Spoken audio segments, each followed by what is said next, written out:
Welcome back to Get Deck EDH. Alec here. Hope you guys are ready to spank some cheeks because today we are talking about Puppy Clap.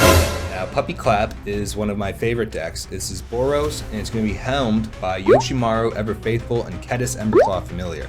Now, this duo, the best of boys, are going to be slapping your opponent. And I don't mean that metaphorically. They are literally going to be doing some massive damage. So this is fast-paced, low CMC, Legends Matters, Boros. It doesn't get better than that. And I'm going to go into details about why it's good and what the contents are throughout this video. So we're going to cover mana bases, we're going to cover the creatures, instances, and sorceries, how we're protecting Yoshi and Kediss, and the whole umbrella of boosting them with equipment, and then using some general lieutenant effects like Bastion Protector and some backgrounds from the Baldur's Gate set that will boost both our commanders and make them nearly untouchable and stronger while giving us benefits. Because this whole deck is about attacking and then receiving benefits from attacking while hurting our opponents in the process. It's group slug. It's important to note that we are group slugging. So stay tuned after this quick intro and we'll dive into the meat of this episode and get into all the details that you guys are going to need in order to pilot this deck yourselves.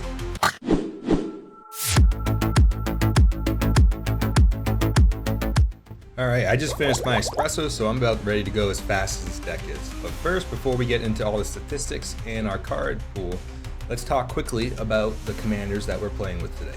So first, we have Yoshimaru, Ever Faithful, which is a pretty simple card. He costs 1 white mana, and whenever a legendary permanent enters the battlefield under your control, he gets a +1 counter. This includes your lands, which is important because that's going to affect our early turns.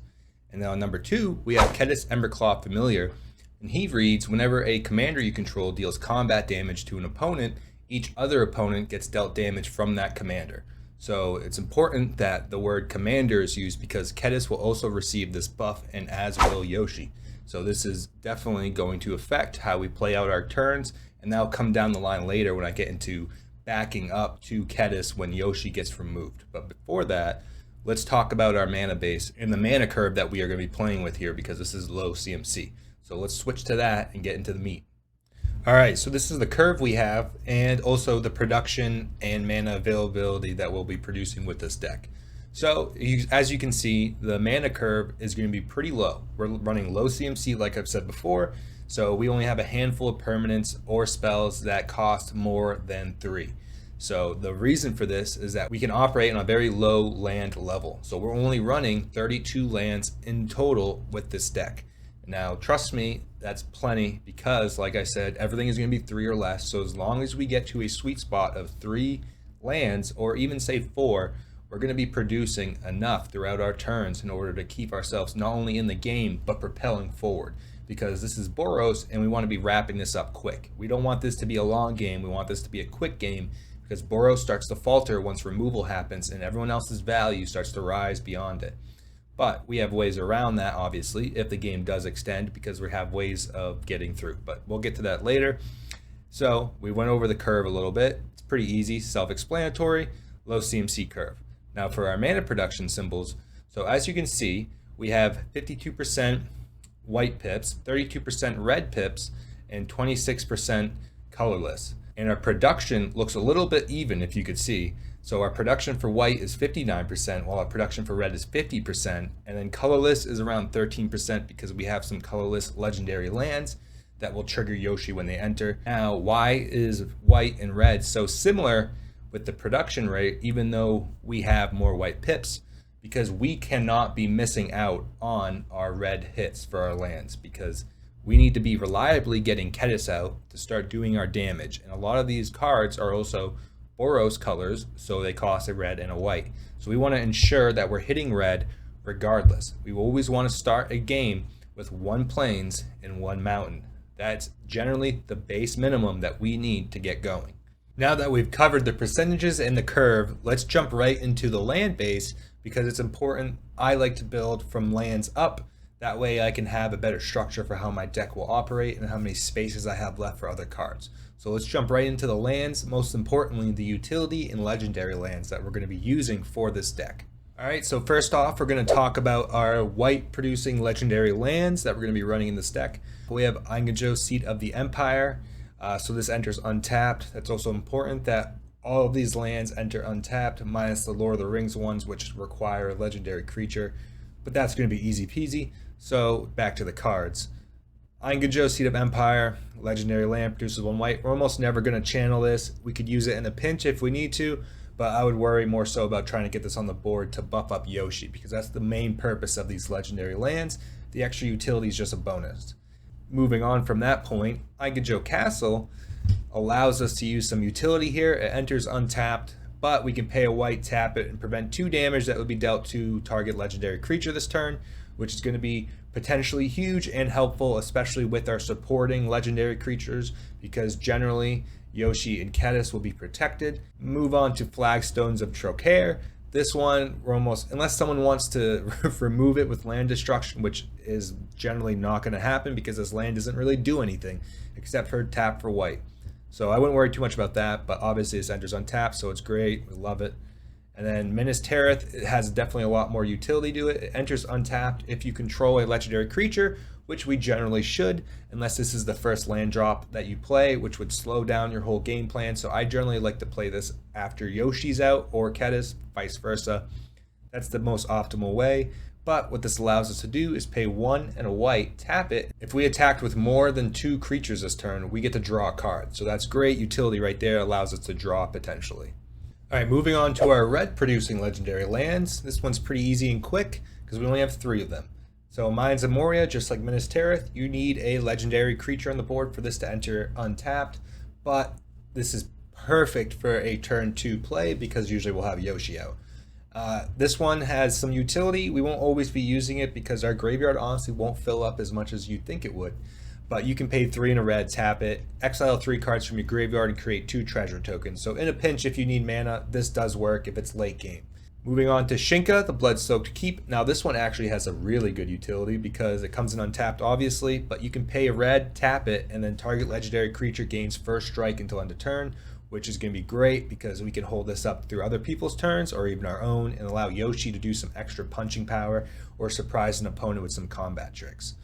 Now, next up, we have Sokenzen, Crucible of Defiance, enters untapped. This is another channel effect from Kamigawa. We are almost never going to be used this. I don't even think you should use it for its discard effect. This is essentially useless in this deck, for its ability at least, so I would never channel this. We get to discard it, pay 4, cost less, equal to the amount of legendaries we have, create 2 1/1 colorless spirit tokens with haste. Pretty useless. They're not legendary. We don't need it. That will wrap up our red lands, and then we can move on to our colorless. All right, let's jump right into our colorless lands. So you're going to notice right off the bat, we have 2 non-legendary lands in this list. So we're going to start with Plaza of Heroes. Plaza of Heroes is almost always going to be online. We should be able to activate the 2nd and 3rd ability almost anytime we need to because we're almost always going to have a legendary spell to cast, and we're almost always going to have a legendary permanent on the board. But its important utility is that we can tap 3, tap it, exile Plaza of Heroes, target creature gains indestructible and hexproof until end turn, more specifically legendary creature, which is great. This is an extra protection spell that we can use in a pinch if we really need to. Obviously, we don't want to lose a land, so this is a last-ditch effort use. Moving on to a card that everyone should know, Rogue's Passage. This one's self-explanatory. You pay 4, you tap it, target creature can't be blocked this turn. We're obviously going to be using this to punch through defenses. It's great. No complaints there. Moving on to Miko Koro's Center of the Sea. Now this is how we're going to be able to draw a little bit more on our turns. So obviously it's a legendary land. Taps for a colorless. We can pay 2. Each player draws a card. You're giving your opponents cards, but honestly, with how our deck operates, we're going to be burning through our hand relatively quickly. So having some extra card draw, even if it does benefit others, is great. And then our last one is the Grey Havens. Now, when this card enters, it doesn't enter tapped, which is awesome. It's a legendary, and we get to scry 1.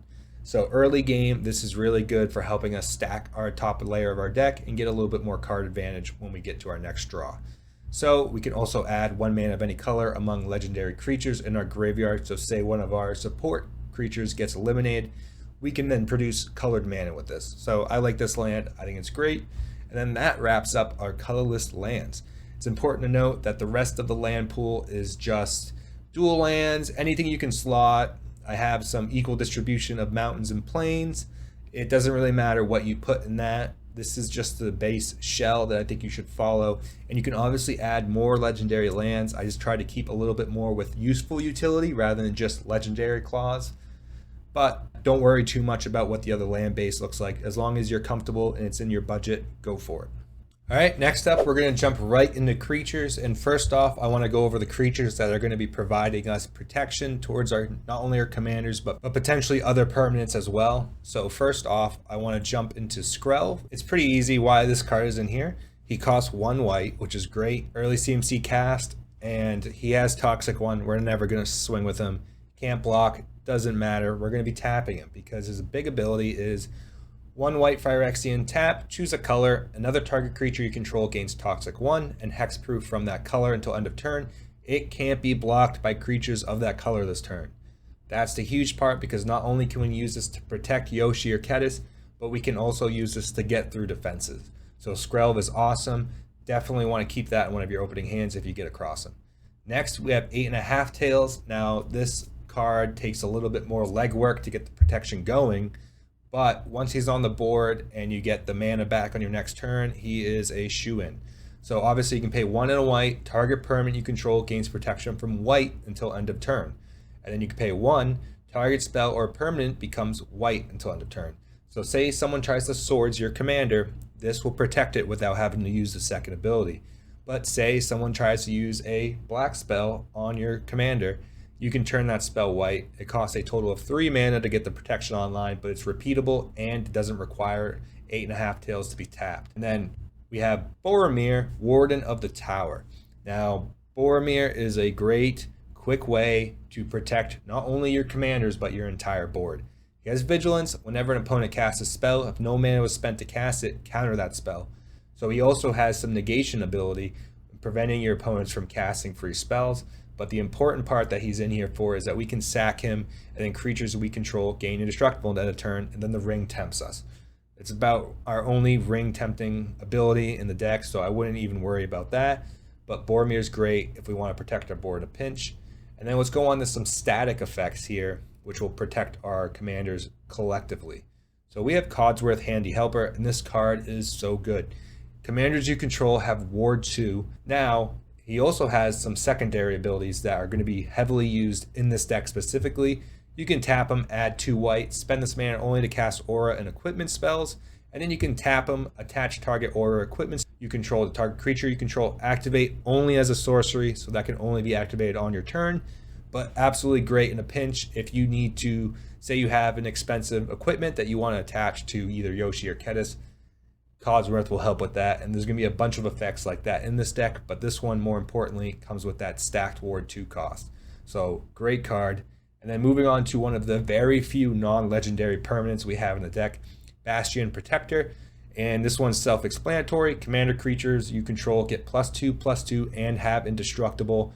This card is awesome. They have to remove Bastion Protector before they can do any destroy effects on your commanders. All right, next up, we're going to get into card advantage. So we have 5 cards that are creatures that allow us to get more card advantage, either draw or exile. SRAM, Senior Edificer, is going to be our first way of getting more card draw into our hands. Whenever you cast an aura, equipment, or vehicle spell, you draw a card. He costs 2 mana, so he fits into our low CMC curve, and there's 16 ways of triggering him to draw a card with the amount of equipment and auras we have. Then next, I want to talk about Akiri, Fearless Voyager. She is also going to be a draw engine, but she also has a protection clause on the bottom. We'll get into that a little bit, but mostly we're using her for the draw. So whenever you attack a player with 1 or more equipped creatures, draw a card, and our commanders will almost always be equipped, at least hopefully, so no worries on getting that activated, and it also promotes our aggressive playstyle that we're trying to commit to. And then lastly, we can pay 1 white. We may unattach an equipment from a creature we control.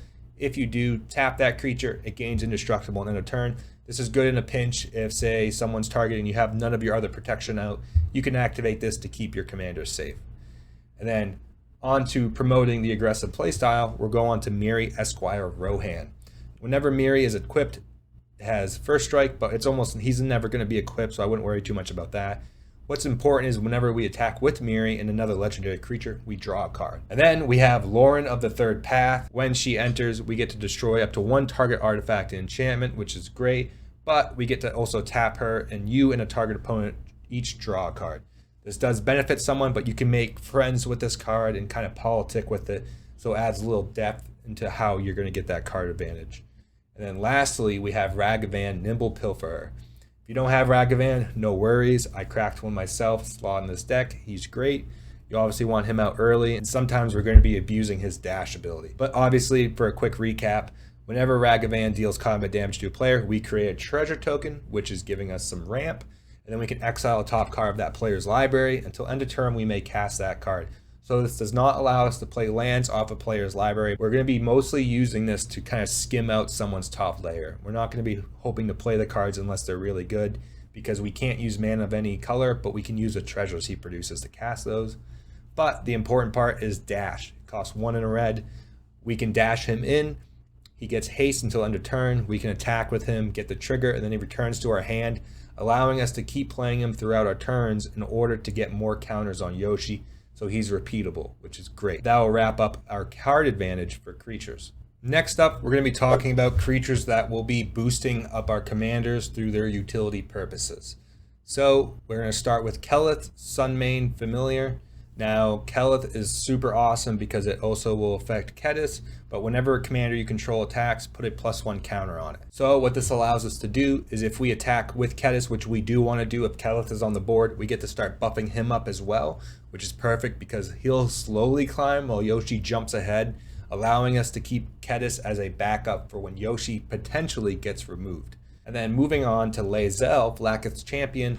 This one's awesome. It's going to turn all those 1 counters we're getting into 2. And it's just that. We don't have anything else that's going to be adding bulk. So Lae'zel is our only way of essentially doubling counters. Because whenever 1 or more counters are put on a creature or planeswalker you control or on yourself, put that many +1 of those kinds. Very simple, very effective. She's awesome. Now, probably one of the best cards in the entire deck is Norn the Wary. Now, Norn is so good because he's going to continuously ETB at least 3 to 4 times during a turn cycle, which is awesome because you almost can guarantee a player is going to cast a spell, and you can almost guarantee someone's going to attack. And that's what triggers him, is whenever a player plays a spell or a creature attacks, you remove Norn from the game and you return him into play under its owner's control at the end of turn. This happens every turn. So you're going to get at least 4 counters per turn cycle with Norn out, and he is so difficult to remove because he can only be removed with activated abilities. Awesome card. Definitely if you see this in your opening hand, I would heavily consider keeping it regardless of what else is in it because he's going to do that much work for you. Now moving on to Arden, Intrepid Archaeologist. Now what Arden is going to allow us to do is essentially shift over our auras and equipments at the beginning of combat onto one of our commanders. Next, we're going to go to Kerizev, Skyship Raider. Now on the surface, Kerizev looks like she's going to be a bruiser. We're going to be swinging with her to get some damage in. That's not the main purpose because when she attacks, we create Ragavan, a legendary 2/1 red monkey creature token, and that enters tapped and attacking. But the important part is it's legendary, which is a free counter on Yoshi when it enters. So every combat will get an additional counter on Yoshi, promoting that aggressive playstyle that I keep talking about. And then we have Rogrok, Son of Rogar. He costs 0. We can play him, and it's a free counter. That's essentially his whole deal. He's almost never going to have a PT besides 0/1, so I wouldn't worry too much about swinging out with him. He just costs 0, so it's a great way to build up. And then we can talk about Zergo Bellstriker, which is another great early card because he only costs 1 red. His ability is kind of garbage. He can't block creatures with power 2 or greater, but that's okay because he has a dash cost, which allows us, just like Ragavan, to repeatedly abuse his ETB to get more counters on Yoshi, which in turn makes us more aggressive and stronger long term. Moving on to our final batch of creatures, these are ones who are going to be doing more combat work and have better utility with that and can swing themselves. So that's the important part with these ones, is that they actually are doing damage or something more effective than just boosting up our commanders. So Erndanan, Dromica Warrior, is a new card from the Jumpstart 2024, and whenever he enters, put a +1 counter on target creature. This can obviously be your commander, or it can be Kediss, which is also important because Yoshi's already going to receive a counter from this entering. And then whenever we attack, target attacking creature with a +1 counter on it gains first strike until end of turn. If that creature has 2 or more +1 counters on it, it gains double strike until end of turn, which is huge because double strike is going to do an insane amount of damage, especially when our commanders are unblockable. And then we can go on to Gimli, Glittering Caves. He has double strike himself, and whenever a legendary creature enters under the battlefield under control, put a +1 counter on him, just like Yoshi. But whenever he deals combat damage to a player, we create a treasure token. So Gimli is going to be not only a huge powerhouse and a distraction away from Yoshi, but he's going to be producing us at least 2 treasures if he can get through to an opponent. And then we have Arbaz Mir. Now this guy is awesome. And the reason why he's awesome is because when him and another non-token historic permanent enters the battlefield under our control, he deals 1 damage to each opponent and we gain 1 life. Now on the surface this looks pretty small fry, but we're going to be dropping a bunch of historic permanents, most importantly legendary permanents. And he's going to slowly start chipping away at people's life total while generally lifting ours. And then we'll move on to Audric Lunarch Marshal. Now Audric doesn't really need much introduction. He essentially at the beginning of each combat, creatures you control will gain any keywords that your other creatures have. So like first strike, double strike, trample, menace, that will be bestowed upon all of your creatures, which will help us in buffing, especially with cards like Rogrock, like earlier, who has first strike, trample, and menace. That will be distributed amongst our commanders more specifically, which is huge because that's going to give them additional effects and ways of getting through. Alright, that wraps up our creatures, and we're going to jump right into our instances and sorceries and do a quick overlook on those so we can get that over with. Alright, we're going to jump right into our instances right here. Most importantly, our protection ones. So we have Take Up the Shield. Take Up the Shield is great because it also puts a +1 counter on target creature that we target with it, but it also gains Indestructible and Lifelink. Now, Lifelink is huge in this deck because whenever Yoshi or Kediss deal damage to an opponent and that group Slug trigger happens from Kediss, the creature who has Lifelink will be dealing that damage to all the other opponents, which will in turn gain us life for the damage dealt. Very easy to gain upwards to 30 life in 1 single turn, just with Take Up the Shield or any other lifelink giver. And then we'll go on to Boros Charm. Boros Charm doesn't need much introduction. We're mostly focused on the permanents we control gain Indestructible on the turn, but we can use the double strike ability as well when we want to hit really hard. And then Flawless Maneuver goes without saying. If we have either of our commanders out, we get to cast it for free, and it gives all our creatures indestructible, which is huge because this is a multi-protection spell, which is great in this deck.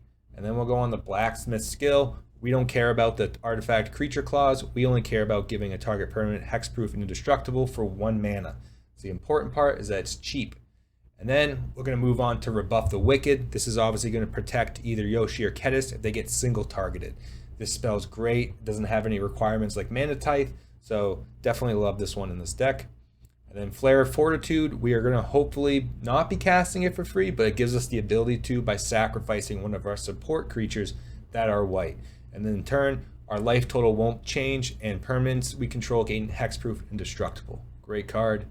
And then Sageri's Shelter will just allow us to give a creature we control protection from the color of our choice.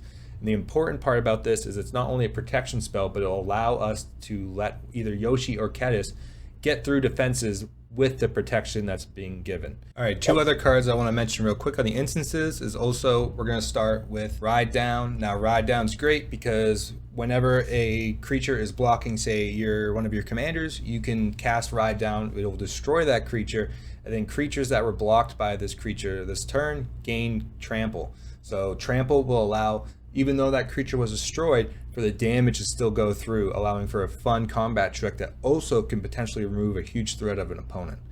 And then Inventory Management is a great card because it's split second, so as long as the spell is on the stack, players can't cast spells or activate abilities that aren't mana abilities. So, and then what this does is for each aura and equipment you control, you may attach it to a creature you control. So say you're swinging out with both your commanders, Kediss doesn't get blocked because Yoshi's massive, you can cast Inventory Management doing a quick hot swap, moving all of your equipment and auras to Kediss, creating a huge upset and allowing some heavy damage to get through to an opponent and potentially win you a game depending on the situation. So Inventory Management's great, and you can also use this before combat in order to switch any dormant or non-active equipments that you need to get attack triggers on. Love this card, definitely worth a slot. Alright, last for instances we have Thrill of Possibility. This is obviously just card advantage. We discard a card, we get to draw 2. Simple. Path to Exile, I like to use this instead of Swords to Plowshares because even though I can gain life potentially off Swords to Plowshares if I use it on my own creatures, Path to Exile is great for opponent removal because it only gives them a basic land, and usually late game that's not going to be backbreaking. And then Wear and Tear is a great card. We get to destroy either an artifact or an enchantment. It gives us flexibility to use which side we need, and it's relatively cheap to use. And then for doubling our creature's power, we got Unleash Fury, so we can use this as a combat trick when Yoshi potentially gets through to an opponent to even take them out, because Yoshi will be relatively large enough that a doubling ability will create a lethal situation. And then Seething Song, we are not using a lot of red pips in this deck, but Seething Song will produce 5 mana for 3, which will help us cheat out some of our more expensive artifacts that we'll be playing in this deck.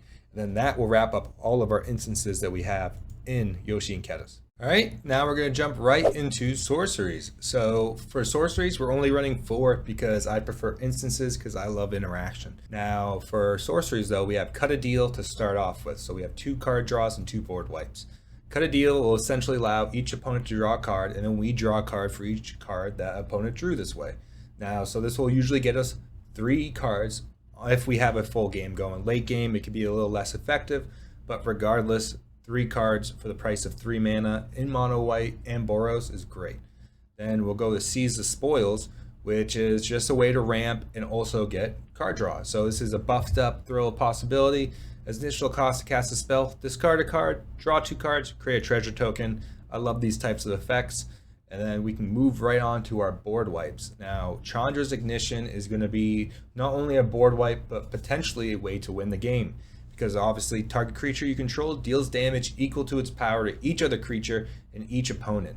Now, the fun way to do this is to stack this with a Flawless Maneuver to give all your creatures indestructible, and then pop off Chandra's Ignition to not only clean out everyone's board, deal a massive amount of damage, but keep your board state. And then this also triggers off the lifelink that I was talking about earlier. So Chandra's Ignition is solid.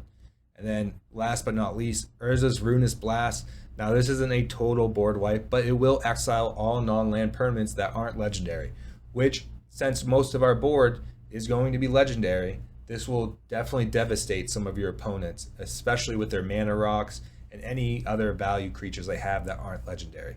And then that is all I have for the Sorceries. Quick little overview. Let's jump into more of the fun stuff that we're all kind of here for, the equipments and artifacts. All right, I'm going to do my best to blitz through this because this is probably going to be one of the larger sections just due to how intricate these artifacts are. But first, we're going to start with our mana rocks, which is pretty basic. So we obviously have a Soul Ring here and an Arcane Signet. Those need no introduction. But let's jump into Phial of Galadriel. Now, Phial of Galadriel is legendary, costs 3. Now, generally, this would be not really a good card for 3 mana. But since it's legendary and it allows us to get a little bit more card draw when we eventually become Hellbent and start top decking. Because if we would draw a card while we have no cards in hand, draw 2 cards instead. With which you've seen, there's a lot of low CMC in this deck, so it's very easy to burn through our hand. Phial of Galadriel is a backup for when we are absolutely screwed on card draw. And then if we would gain life while we have 5 or less life, we gain twice that much life instead. That ability is rarely going to be active, but still, I like this card in here for the simple purpose of the card draw. And then Relic of Legends, this card is a legend when it comes to legendary decks because we can tap it, add 1 mana of any color, but the greatest thing about this is that we can tap an untapped legendary creature we control and add 1 mana of any color. This gets around Summoning Sickness as well, and we can massively produce mana with this, at least enough to get us going, because as you've seen, we are low CMC, low mana pool, less lands. This card will definitely do some work when we start playing those low cost creatures. And that wraps up all of our mana rock base, and we can jump into some utility artifacts. So we only have 2 utility artifacts that are going to be doing much work for us. First, we have Mirror of Galadriel. So Mirror of Galadriel is legendary, costs only 2, but its great ability is that it costs 5, tap, scry 1, then draw a card. Anything that says scry, then draw is awesome. But this ability costs 1 less to activate for each legendary creature you control. Generally, you're going to have 2, your commanders, so it's already a cost reduction of 2, not including the plethora of other legendary creatures you're going to have on the board. So this ends up usually being either 1 or 0 mana to scry 1 and draw a card. I love this card. I think it's great, and it almost always does work for me when I play it. And then last but not least, we have Argonath Pillars of Kings, or the Ozolith.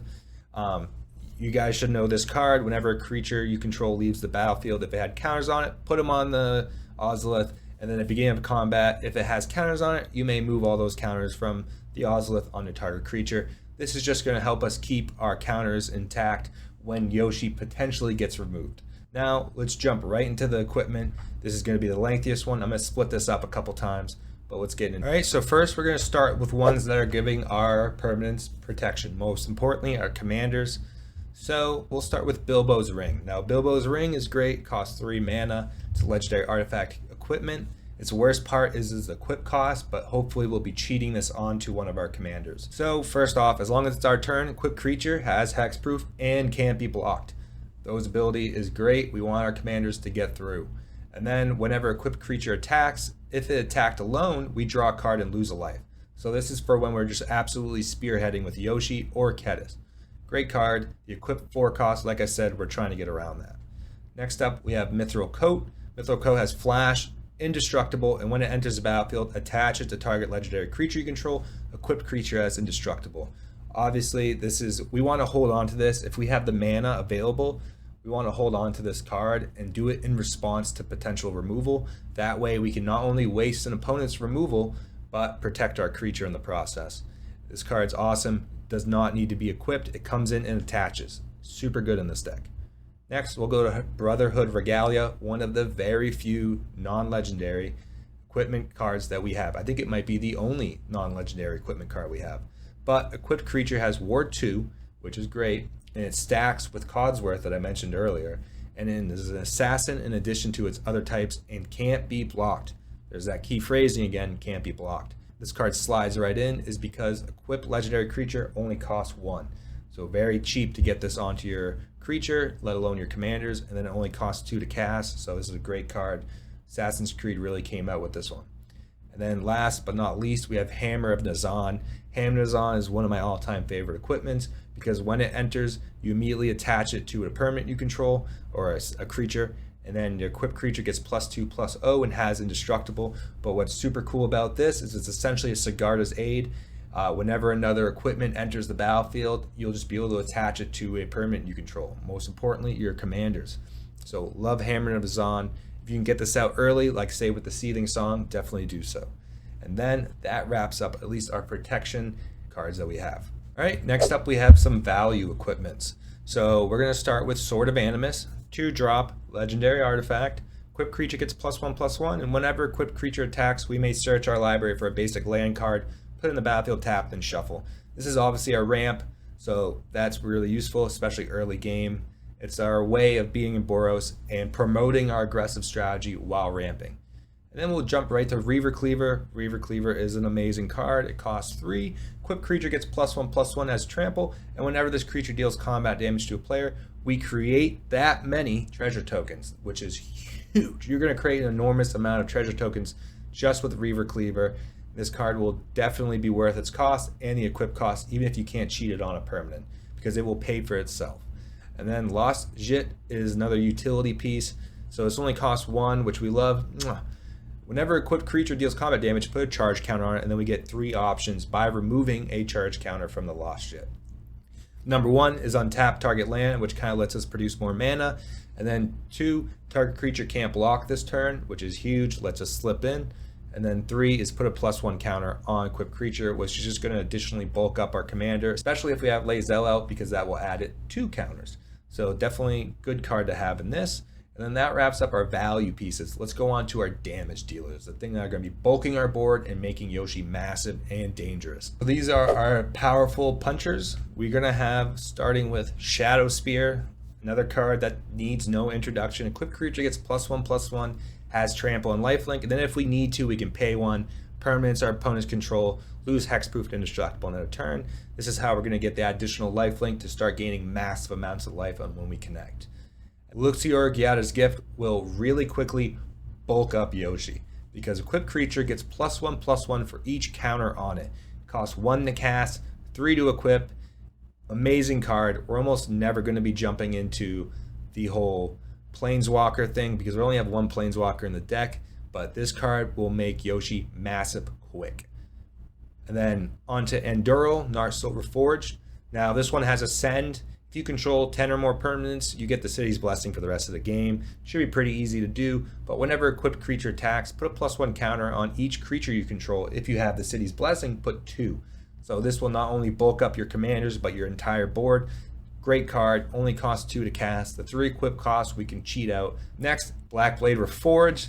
Now this card is an easy one to cut just because of how low we're running our land pool, but still, equipped creature gets +1/+1 for each land you control. Definitely late game, this card starts to do a lot more work, but it costs 3 to equip, so we obviously want to try and cheat it on if we can.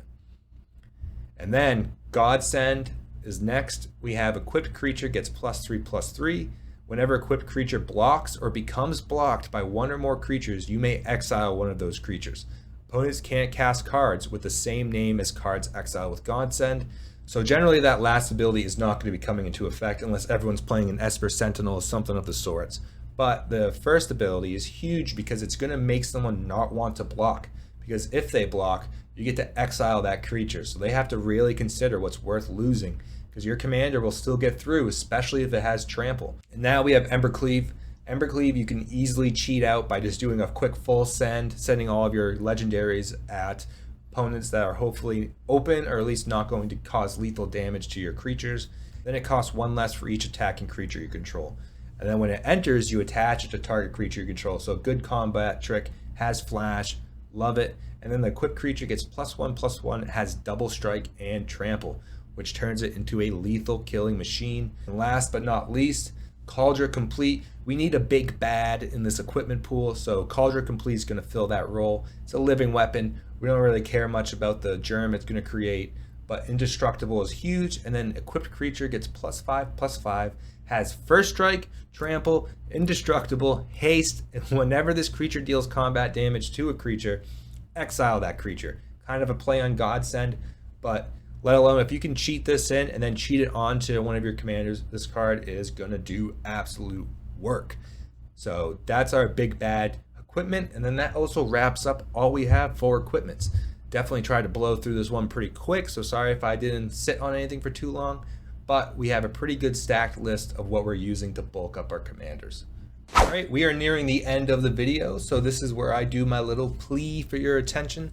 If you enjoyed this deck tech, please do me a huge favor, hit that like button, and then if you want to see more deck techs in the future, do me another favor and smash that subscribe button.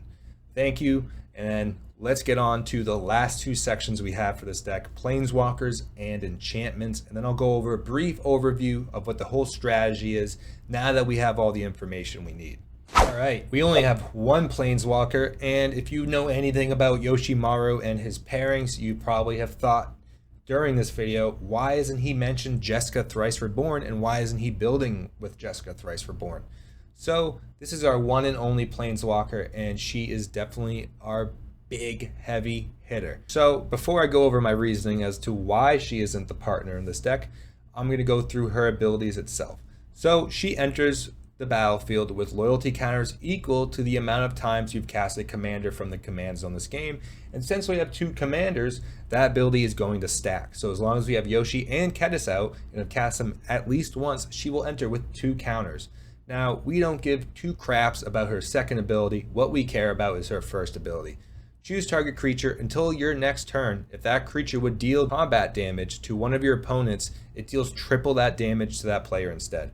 So we want to play Jeska when we have Yoshi large enough to absolutely wipe a board. Now we can do this early in order to get ourselves further ahead, but once you play Jeska, every eye at the table is going to be looking right at you because they should know what her ability does and they're going to know the threat that imposes.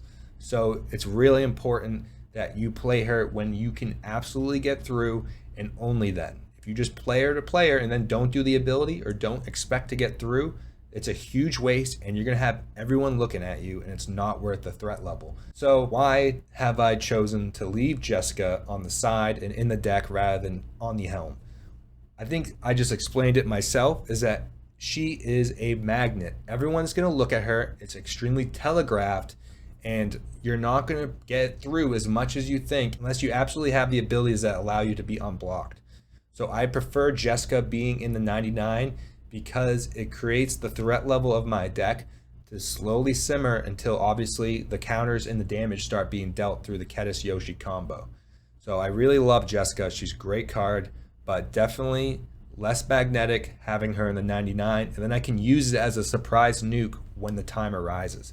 So that's my explanation for why she's in the 99 and not at the top of the deck. Then we can move on from Planeswalkers and move on to our few enchantments that we're running in this. All right, let's get right into enchantments. I'm going to start off right with the backgrounds because these are the most powerful and most fun to play around. So first we have Noble Heritage. Now Noble Heritage is a tricky one because you can get extra value if you play it before your commanders, but generally that's not going with our aggressive strategy, so we don't always get the opportunity to do so.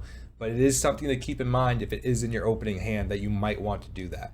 So what it reads is it's 1 and a white, and commander creatures you own have when this creature enters the battlefield and at the beginning of your upkeep, each player may put 2+1 counters on a creature they control. For each opponent who does, you gain protection from that player until your next turn.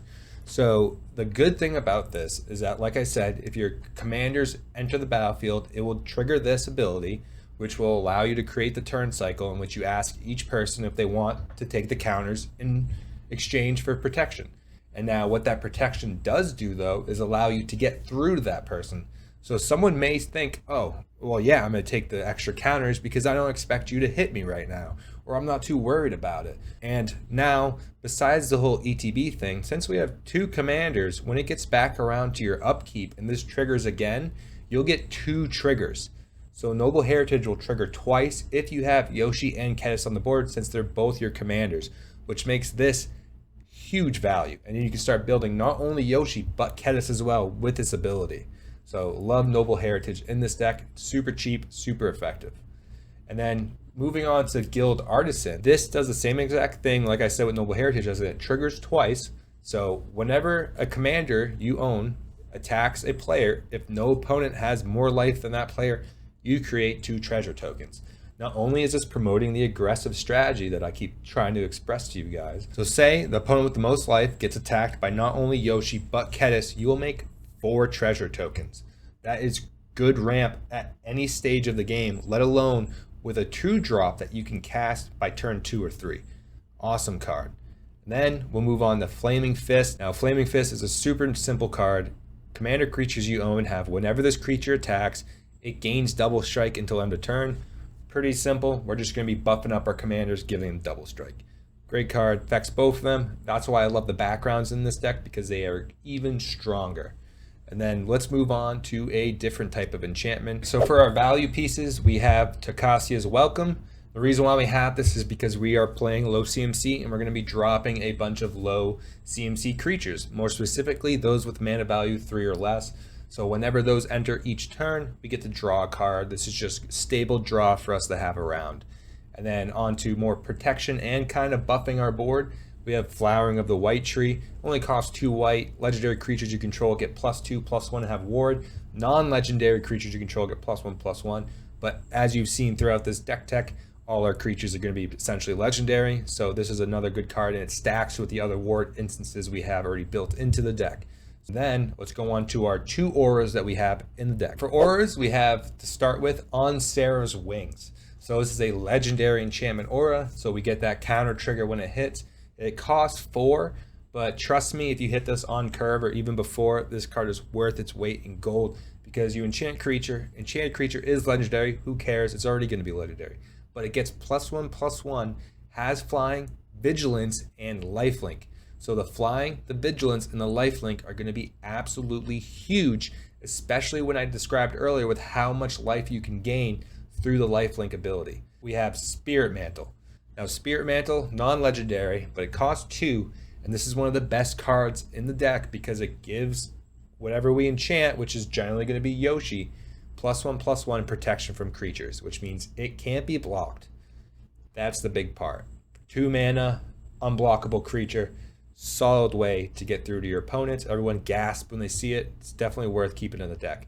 And then other than that, guys, that is all I have for enchantments. Alright guys, that wraps up my whole deck tech about Yoshi and Kediss. I want to do a quick summary about the strategy involved now that we have all the information we need. And I've been teasing at this throughout the video, but it's worth noting at the end. So obviously we want to be keeping hands that at least have a plains or a mountain or something that can produce those colors. And then we want to get Yoshi and Kediss out as soon as possible. Almost every turn 1 should be a Yoshi. Even if you have a Soul Ring, you should wait till turn 2 to cast it. That's important. And then other than that, Norn the Wary and Lae'zel and Spirit Mantle are great cards to keep it in open in hand. But it's important to keep in mind that since Spirit Mantle does give protection from creatures, it will affect any shenanigans and abilities you have that target Yoshi once he's enchanted with it. So just keep that in mind. And then other than that, though, I have nothing left for you besides giving you a little teaser on the next deck tech, which will be Ganax, Astral Hunter, and Feywild Visitor, which will be more of a polymorph ETB dragon-based deck, which will be a lot of fun. And I'm excited to get into that one with you guys because it's definitely a little bit more complicated than this, but still does just the same amount of work. So hope you guys have a great one. Take care, and I'll see you on the next one.